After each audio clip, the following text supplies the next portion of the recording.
সিনেমার শুরুতে 1956 সালে আমরা ফ্রান্সের একটি ছোট ছেলে জ্যাক্সকে দেখি, যে গির্জায় আসত এবং চার্চের ফাদারকে তার বেশিরভাগ কাজে সাহায্য করত। এখন চার্চে আসা ভক্তগণকে পবিত্র রেড ওয়াইন পান করানোর জন্য ফাদার ছেলেটিকে রেড ওয়াইনের বোতলটি নিয়ে আসতে বলে। আসলে চার্চে রাখা এই পবিত্র রেড ওয়াইনকে যীশুখ্রিস্টের রক্তরূপে বিশ্বাস করা হতো। এরপর দিনের শেষে ছেলেটি রেড ওয়াইনের বোতলটিকে তার নির্দিষ্ট স্থানে রাখতে চায়। তখনই সে দেখে অন্ধকারের ভিতর থেকে তার ফুটবলটিকে কেউ তার দিকে ছুড়ে দেয় এবং সঙ্গে সঙ্গে রেড ওয়াইনের বোতলটিও ভেঙে যায়। ভয় পেয়ে ছুটে গিয়ে ছেলেটি ফাদারকে সমস্ত কিছু জানায়। ফাদার চার্চের ভিতর গিয়ে কারো নিঃশ্বাসে জোরে জোরে আওয়াজ শুনতে পায়।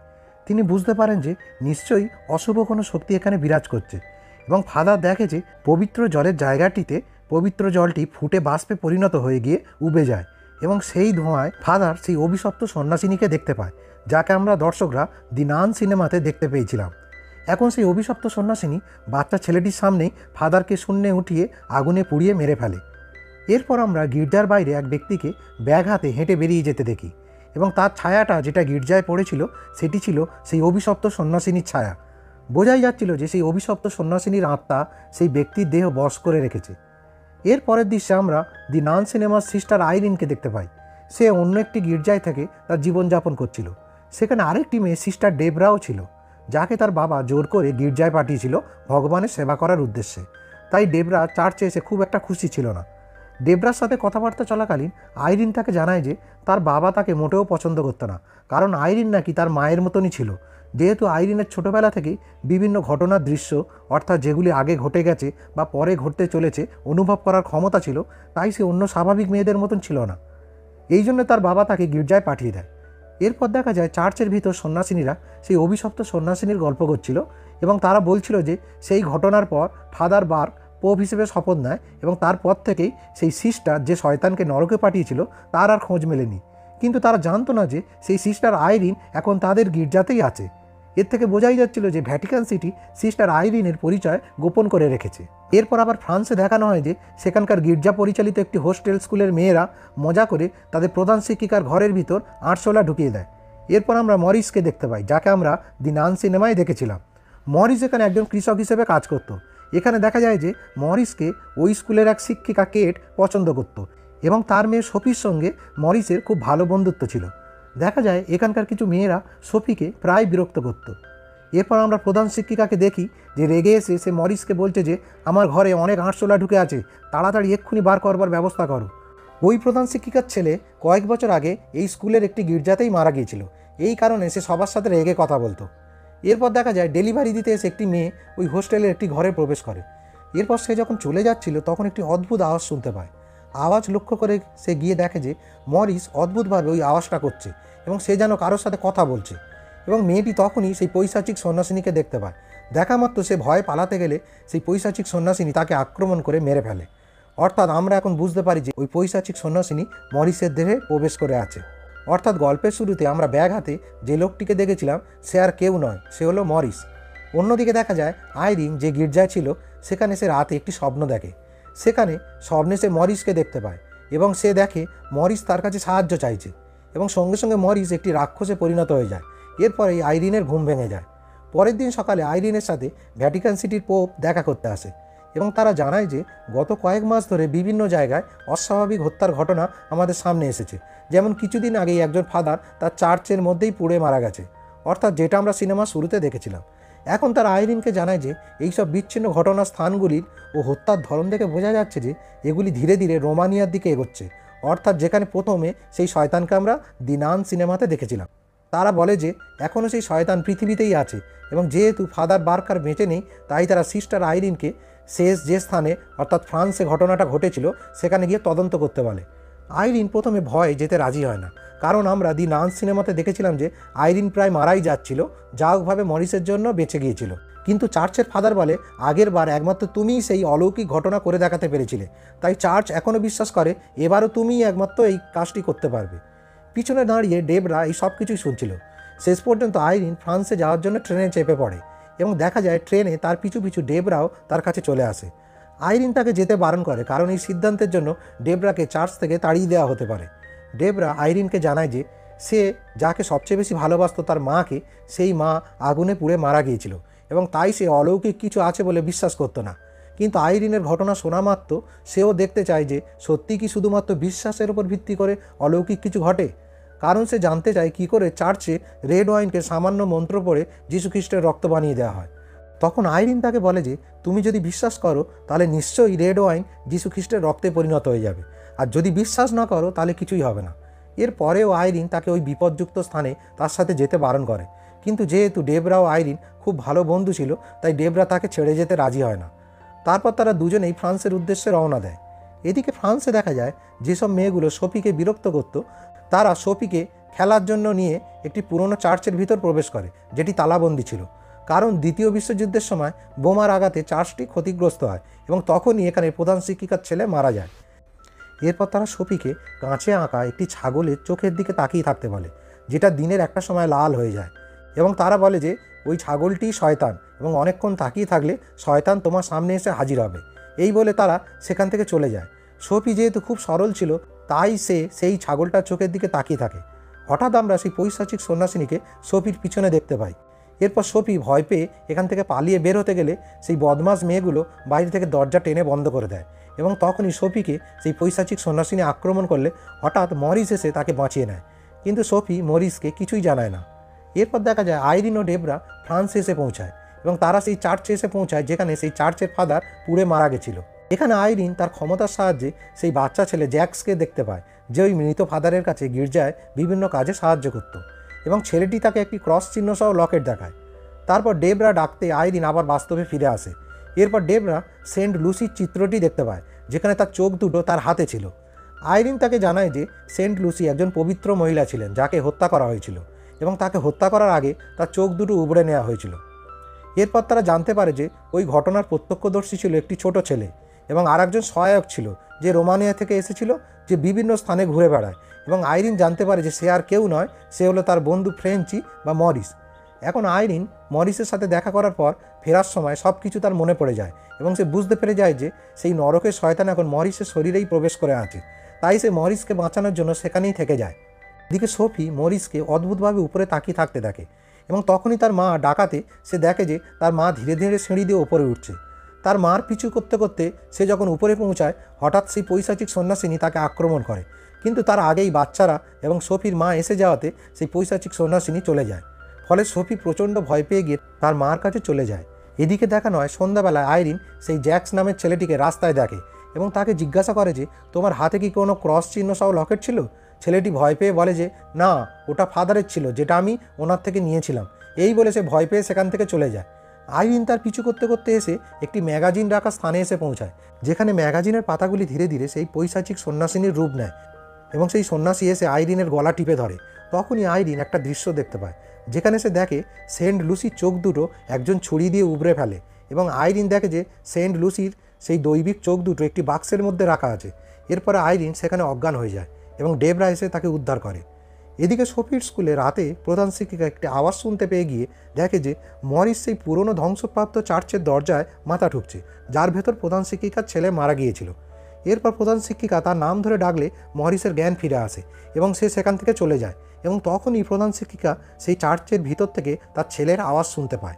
তিনি তার ভিতরে গিয়ে তার ছেলেকে দেখতে পায়, কিন্তু আসলে সেটা ছিল পৈশাচিক সন্ন্যাসিনী, যে শেষ পর্যন্ত তার ছেলের রূপ ধরে প্রধান শিক্ষিকাকে মেরে ফেলে। পরের দিন কেট প্রধান শিক্ষিকার মৃতদেহ দেখতে পেয়ে সকলকে খবর দেয়। কেটের মেয়ে সোফি এই ঘটনা দেখে সে মরিসকে জানায় যে এইখানে নিশ্চয়ই কিছু একটা অশুভ শক্তি প্রবেশ করেছে, কারণ কয়েকদিন ধরে সেও কিছু একটা অনুভব করছে। এদিকে হাসপাতালে আইরিনের জ্ঞান ফিরলে সে ডেবরাকে বলে যে ওই পৈশাচিক সন্ন্যাসিনী প্রাচীন কোনো একটা শক্তির খোঁজ করছে, যেটা তাকে আরও বেশি শক্তিশালী বানিয়ে দেবে। এই জন্যই সে মরিসকে ব্যবহার করছে সেই প্রাচীন শক্তিটাকে খোঁজার জন্য, এবং কাজ ফুরিয়ে গেলে সে মরিসকে মেরে দেবে। এখন ডেবরা আইরিনকে বলে যে সেই বাচ্চা ছেলে জ্যাক্স তার কাছে ক্রস চিহ্নের মালাটি দিয়ে গেছে। এখন আইরিন ও ডেবরা সেই ক্রস চিহ্নের মালাটির সঙ্গে যারা মারা গেছে তাদের ক্রস চিহ্নের একটি সাদৃশ্য খুঁজে পায়, এবং এর অর্থ জানার জন্য আইরিন তার এক বন্ধুর কাছে যায় যে ক্যাথলিক লাইব্রেরির দায়িত্বে ছিল। এই লাইব্রেরিতে এসে আইরিন ও ডেবরা জানতে পারে যে ওই বিশেষ চিহ্নযুক্ত লকেটের ধারণকারী যারা মারা গেছে তারা সবাই পবিত্র সেন্ট লুসির বংশধর ছিল, যাকে আগুনে পোড়ানো যায়নি এবং যার চোখ দুটো উবড়ে নেওয়া হয়েছিল, অর্থাৎ এর আগে আইরিন যাকে তার দৃষ্টিশক্তির মাধ্যমে দেখতে পেয়েছিল। এরপর সেন্ট লুসির বংশধরেরা পৃথিবীর চারিদিকে ছড়িয়ে পড়ে, এবং সেই দৈবিক শক্তিযুক্ত চোখ দুটি কোথায় আছে একমাত্র তারাই জানত। এবং এই পৈশাচিক সন্ন্যাসিনী আগে একজন দেবদূত ছিল, কিন্তু পরে সে ঈশ্বরের দ্বারা পরিত্যক্ত হয়েছিল এবং তার সমস্ত শক্তি কেড়ে নেওয়া হয়েছিল। তাই সে নিজের ক্ষমতা পুনরুদ্ধারের জন্য দৈবিক ক্ষমতাযুক্ত চোখ দুটি পেতে চায়, যাতে সে আরও শক্তিশালী হতে পারে। তাই সে তাদের বংশধরদের হত্যা করছে, যাতে সে দৈবিক শক্তিসম্পন্ন চোখ দুটির সন্ধান পায়। এরপর তারা জানতে পারে যে সেই চোখ দুটি এখন আছে একটি পরিত্যক্ত চার্চে, যেটা এখন একটা রেড ওয়াইন রাখার সংগ্রহস্থান, এবং সেখানে পরে একটা বোর্ডিং স্কুলও তৈরি হয়েছে। ঠিকানা থেকে জানতে পারা যায় যে এটাই হচ্ছে সোফিদের স্কুল, যেখানে মরিস কাজ করে। অর্থাৎ কাজের অজুহাতে ওই হোস্টেল স্কুলে সেই চোখগুলো খুঁজছিল পৈশাচিক সন্ন্যাসিনীর বশবর্তী হয়ে থাকা মরিস। এটা শোনা মাত্রই বিপদের আশঙ্কায় আইরিন ও ডেবরা শীঘ্রই সেই স্কুলের উদ্দেশ্যে যাত্রা করে। পথে যেতে যেতে আইরিন ডেবরাকে বলে যে তার মারও তার মতন ঈশ্বর প্রদত্ত দৃষ্টিশক্তির ক্ষমতা ছিল, কিন্তু তার বাবা এগুলো বিশ্বাস করতো না। তাই তার মাকে পাগলখানায় পাঠিয়ে দেওয়া হয় এবং আইরিন সারাক্ষণই তার মার কথা মনে করে। এদিকে দেখা যায় রাতে যখন মরিস সোফি ও কেটের বাড়িতে সময় কাটাচ্ছিল, তখনই হঠাৎ তার শরীর অসুস্থ হয়ে পড়ে এবং কেট তার ঘাড়ে উল্টো ক্রস চিহ্ন দেখতে পায়, এবং তখনই সেই পৈশাচিক সন্ন্যাসিনী তাদেরকে আক্রমণ করে। মরিস তাদের নিয়ে পালাতে থাকে। তখনই দেখা যায় আইরিন ও ডেবরাও সেখানে এসে তাদের সামনে উপস্থিত হয়, যারা সোফি এবং তার মাকে এখন মরিস থেকে দূরে থাকতে বলে, কারণ সেই পৈশাচিক সন্ন্যাসিনী এখন মরিসের মধ্যে রয়েছে। সেই সময় পৈশাচিক সন্ন্যাসিনী মরিসের মধ্যে জেগে ওঠে এবং মরিস সেই ধ্বংসপ্রাপ্ত চার্চের দিকে ছুটে যায়। তাকে আইরিন ও ডেবরা থামাতে গেলে ব্যর্থ হয়, কিন্তু তারপর আইরিন মন্ত্র পড়া শুরু করলে সেই পৈশাচিক সন্ন্যাসিনীর শক্তি কিছুটা কমে যায়। তখনই ডেবরা মরিসের মাথায় আঘাত করে তাকে অজ্ঞান করে ফেলে এবং তারা মরিসকে লোহার শিকল দিয়ে বেঁধে ফেলে এবং এমন জায়গায় রাখে যাতে সে এখান থেকে কোথাও যেতে না পারে। এখন আইরিন, ডেবরা, কেট ও সোফি সেই পরিত্যক্ত চার্চের ভিতরে যায়, যাতে তারা সেন্ট লুসির সেই দৈবিক চোখগুলি খুঁজে পায় যা পৈশাচিক সন্ন্যাসিনী খুঁজছিল। এখানে আইরিন বলে যে হয়তো সেন্ট লুসির পরিবার কিছু সূত্র রেখে গেছে, যাতে পরবর্তী ব্যক্তি যারা তাদের পরিবারের সাথে সম্পর্কিত এখানে এসে সেই চোখগুলি খুঁজে পায়। সোফি তাদেরকে সেই কাঁচের জানলাটি দেখায়, যার পর একটি ছাগলের ছবি ছিল, এবং সে তাদের বলে যে ছাগলের চোখে একটি বিশেষ কোণে সূর্যের আলো পড়লে সেটি লাল হয়ে জ্বলে, এবং হোস্টেলের সব মেয়েরা বিশ্বাস করে যে ওটাই শয়তান। এখন ডেবরা গিয়ে সেই ছবিটার পিছনে টর্চ জ্বাললে সেই ছাগলের চোখটি লাল হয়ে জ্বলে ওঠে এবং টর্চের আলোটি লাল লেজারের মতন রঙে পরিণত হয়ে এসে ভূমিতে এক জায়গায় পড়ে। আইরিন তখন বুঝতে পেরে যায় যে নিশ্চয়ই এটাই সেই জায়গা যেখানে হয়তো চোখ দুটি রাখা আছে। তাই তারা সকলে মিলে সেই জায়গাটি খুঁড়তে শুরু করে এবং কিছুক্ষণ পরে তারা সেন্ট লুসি সেই চোখ দুটি একটি বাক্সের মধ্যে খুঁজে পায়।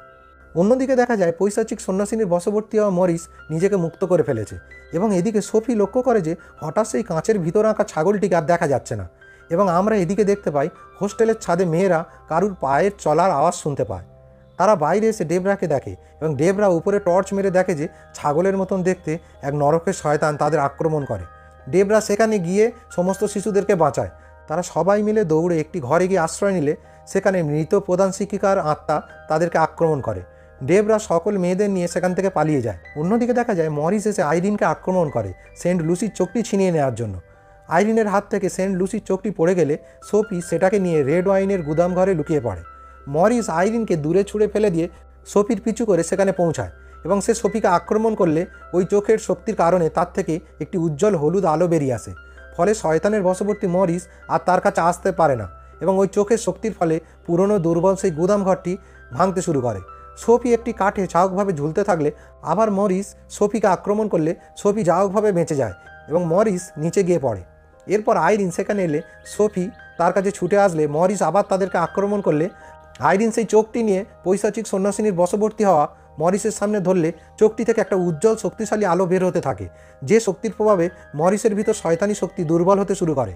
আর সেই কারণেই মরিস এখন অনেক কষ্ট পাচ্ছিল। এই সময় ডেবরাও সেখানে এসে পৌঁছায়। এরপরই হঠাৎ মরিসের শরীর মাটিতে পড়ে যায়। সবাই মনে করে সে মারা গেছে। এটা দেখে সোফি খুব দুঃখ পায়, কারণ মরিস তার খুব ভালো বন্ধু ছিল। এখন আইরিন দুঃখে তার কাছে গেলে দেখা যায় সে বেঁচে ছিল। এটি তাকে ফাঁদে ফেলার জন্য পৈশাচিক সন্ন্যাসিনীর একটি কৌশল ছিল। এখন পৈশাচিক সন্ন্যাসিনী দ্রুত সেই চোখগুলো তুলে নেয় এবং সে সেই চোখের ক্ষমতার সাহায্যে আবার তার পুরনো শক্তি ফিরে পায়, যেটা ঈশ্বর তার কাছ থেকে ছিনিয়ে নিয়েছিল। দেখা যায় সেই পৈশাচিক সন্ন্যাসিনী আবার তার আসল রূপে ফিরে এসেছে। সেন্ট লুসির সেই চোখগুলো এখন তার চোখে চলে এসেছে। এর ফলে সে আইরিন, ডেবরা ও সোফিকে আক্রমণ করে। অন্যদিকে দেখা যায় ছাগলরূপী সেই নরকের শয়তান কেট ও হোস্টেলের মেয়েগুলোকে আক্রমণ করে এবং একজনকে গুরুতর আহত করে দেয়। সেই পৈশাচিক সন্ন্যাসিনী এতটাই শক্তিশালী হয়ে উঠেছিল যে সে আইরিনকে বাতাসে তুলে নিয়ে তাকে আগুনে পুড়িয়ে হত্যা করতে যাচ্ছিল, যেমনটা আমরা সিনেমার প্রথমে চার্চের ফাদারের সাথে ঘটতে দেখেছিলাম। হঠাৎ এই সময় অন্তর্দৃষ্টি দিয়ে আইরিন তার মাকে দেখতে পায়, যে বলে যে আমি সব সময় তোমার সঙ্গে আছি, এখন আমার চোখের দিকে তাকাও। আইরিন তার মায়ের চোখের দিকে তাকানো মাত্রই আইরিনের মায়ের শক্তি আইরিনের মধ্যে চলে আসে এবং সে নিজেকে মুক্ত করে এবং তার গায়ের আগুনও নিভে যায়। এই দেখে পৈশাচিক সন্ন্যাসিনী খুব রেগে যায় এবং সে মরিসের মাধ্যমে সোফিকে ছুরি দিয়ে আক্রমণ করতে যায়। এখন আইরিনের ক্যাথলিক লাইব্রেরিতে শোনা সেই কথাগুলোর কথা মনে পড়ে, যেখানে বলা হয়েছিল যে সেন্ট লুসিকে আগুনে পোড়ানো যায়নি এবং সেন্ট লুসির বংশধরদের প্রধান শক্তি ছিল তাদের চোখে, এবং সেন্ট লুসির হত্যার পর তাদের বংশধররা পৃথিবীর চারিদিকে ছড়িয়ে পড়েছিল। এখন আইরিন বুঝতে পারে সে ও তার মা সেন্ট লুসির বংশধর, অর্থাৎ তার ভিতরেও শক্তি ছিল এবং সেও তার শক্তির মাধ্যমে সেই অশুভ শক্তিকে পরাজিত করতে পারবে। এবং তখনই তার মাথায় আসে যে চার্চে মন্ত্র পড়ে রেড ওয়াইনকে যীশু খ্রিস্টের রক্তে পরিণত করা যায়। আইরিন তার চারপাশে রেড ওয়াইনের ড্রামগুলো দেখতে পায়, যার মধ্যে অনেকগুলি ফেটে গিয়ে মেঝেতে চারিদিকে রেড ওয়াইন ভর্তি হয়েছিল। তাই আইরিন সেই রেড ওয়াইনে হাত দিয়ে ডেবরাকে প্রার্থনা করতে বলে, কারণ একমাত্র প্রার্থনা ও বিশ্বাসের মাধ্যমেই এই রেড ওয়াইনকে যীশু খ্রিস্টের রক্তে পরিণত করা যাবে। এখন তাদের প্রার্থনার মাধ্যমে সেই রেড ওয়াইন যীশু খ্রিস্টের রক্তে পরিণত হয় এবং চারিদিক থেকে এসে সেই পৈশাচিক সন্ন্যাসিনীর গায়ে এসে পড়ে তার সমস্ত শরীর পুড়ে গিয়ে শেষ পর্যন্ত সেই শয়তান নরকে ফিরে যেতে বাধ্য হয় এবং চারিদিকে আবার সব কিছু স্বাভাবিক হয়ে যায়। মরিস আবার স্বাভাবিক হয়ে আইরিনকে ধন্যবাদ জানিয়ে কেট ও সোফির সাথে থাকতে শুরু করে। এখন গল্পের শেষে আমাদেরকে দেখানো হয়েছে দুজন ভৌতিক তদন্তকারী এড ও লরেন ওয়ারেনের কাছে একটি নতুন সমস্যা সমাধানের জন্য চার্চের থেকে তাদের কাছে ফোন আসে। অর্থাৎ আমরা বুঝতে পারি দি কনজিউরিং সিনেমাতে এড ও লরেন যে মরিসের কেস তদন্ত করেছিল সেই ব্যাপারে, এবং সিনেমাটিও এখানেই শেষ হয়।